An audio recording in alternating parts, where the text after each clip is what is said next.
ভাই আপনি এখানে? আমি তাকিয়ে দেখলাম আমি আগের যে কলেজে পড়তাম সেই কলেজের এক ছোট ভাই আমার সামনে।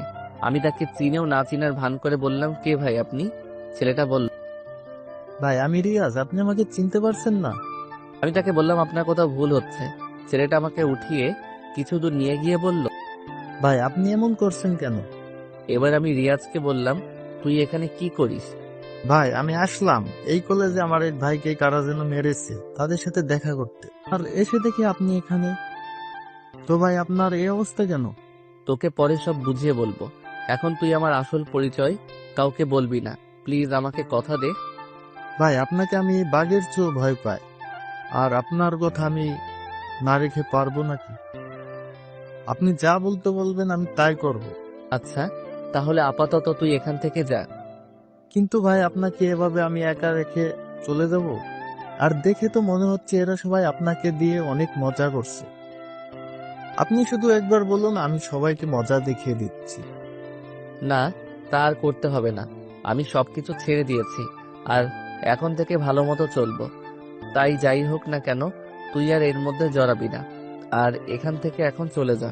আর তাদের সামনে গিয়ে আমাকে একটা চট দিয়ে বলবি, তুই ভুল করে আমাকে অন্য কাউকে ভেবে বলে ফেলেছিস। এর আপনি যা বলবেন আমি তাই করব ভাই। আমাদের কথা শেষ করে আবার তাদের সামনে গেলাম। আর আসা মাত্র আমার কথা মতো রিয়াজ আমাকে বলল, তুই তো একটা খ্যাত ছেলে, তোকে ভুলে আমি কি না কি ভেবে বসেছিলাম। এরপর আমার গালে হালকা ভাবে একটা চড় দিল। সবাই ভাবলো অনেক জোরে দিয়েছে। এরপর রিয়াজ চলে গেল। যাক, ছোট লোকটা এমনিতেই আজকের মতো শিক্ষা পেয়ে গেছে। তোকে আজকের মতো ছেড়ে দিলাম, কিন্তু কালকে আবার তোর 12টা বাজাবো। বলেই রিদিতা আর তার বন্ধু বান্ধবীরা সবাই চলে গেল। আমিও সেখান থেকে আমার বাসায় চলে আসলাম। বাসা বলতে একটা রুম ভাড়া নিয়েছি। কলেজ থেকে 5 মিনিটের রাস্তা।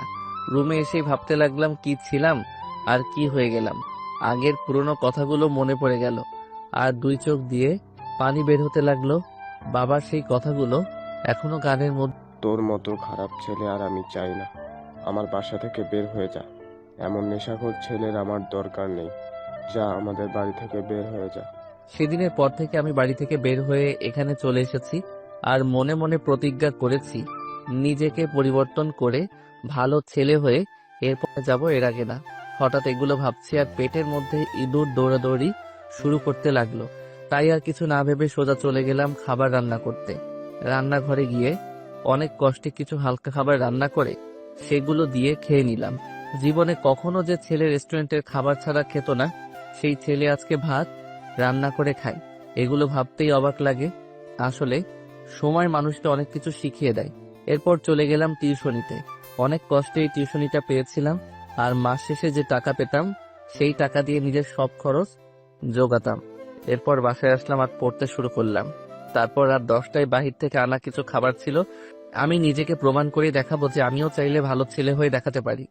এরপর পড়তে পড়তে কখন ঘুমিয়ে পড়লাম তা আমার জানা ছিল না। ঘুম ভাঙলো মোবাইলের অ্যালার্মের শব্দে। সেটা বন্ধ করে উঠে দেখি 4:30 বাজে। উঠে অজু করে নামাজ আদায় করে সকালে রান্না শেষ করে সেগুলো খেয়ে কলেজের উদ্দেশ্যে রওনা দিলাম।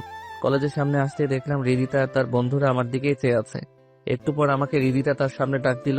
আমি তাদের সামনে যেতেই, তুই কিভাবে এমন নামি দামি কলেজে ভর্তি হতে পারলি? তোর যেই অবস্থা, আমার তো তোকে দেখলেই বমি চলে আসে। তুই কি ঠিক মতো গোসল করিস না নাকি? আমি চুপ, কিছু বলছি না, শুধু রিদিতার কথা শুনে যাচ্ছি। একটু পর রিদিতা আমাকে বলল, এখন তুই আমাদের সবার জুতাগুলো পরিষ্কার করে দে। এটাই হলো তোর আজকের শাস্তি। আমি আর কিছু বললাম না। তাদের সামনে গিয়ে তাদের জুতাগুলো পরিষ্কার করে দিতে লাগলাম। আর মনে হলো আমার চোখ দিয়ে পানি বের হচ্ছে। আগে কি ছিলাম আর আজকে কি হচ্ছে, সবই ভাগ্যের খেলা।